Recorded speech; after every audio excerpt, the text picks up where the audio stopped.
ar domu, ka citiem cilvēkiem es atdodu to mīlestību un siltumu, jo ir Ziemassvētku laiks un tas ir došanas laiks, un tu vienkārši piepildi citu dvēseles ar visu labo.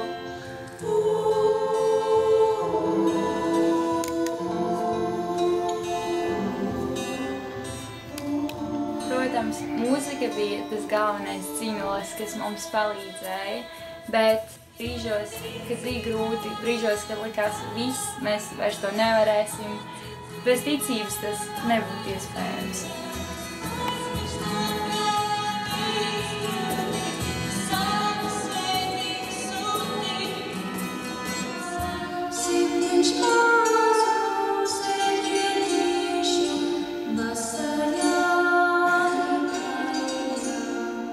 Koncerts bija, bet, manuprāt, tā sajūta vairāk bija skatītājiem nekā mums pašiem, jo bija jāiegūt daudz darba, tas prasīja daudz uztraukumu,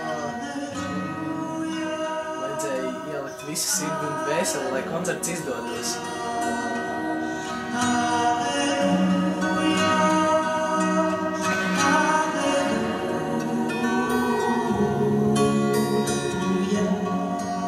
Manuprāt, veiksmes atslēga mūzikā ir aizrautība, mīlestība pret to, ko tu dari, un arī radošums.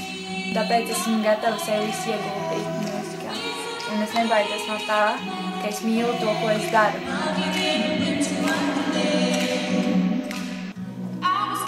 Mūsu uzstāšanos ietekmē mūsu attieksme vienam pret otru, cieņa, paškritika noteikti un tāda cilvēcīga pazemība, kas veidoja to visu atmosfēru. Un es domāju, ka tas ir aizskaitas skatītājiem.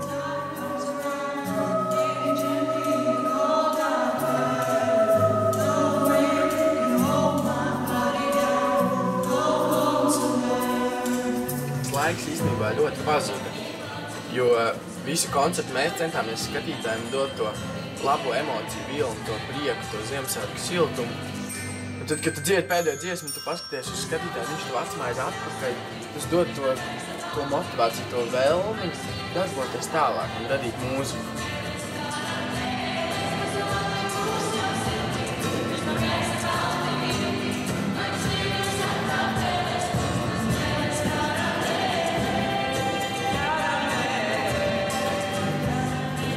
Tā bija pēdējā dziesma Ziema, un bija tas foršais ritmiņas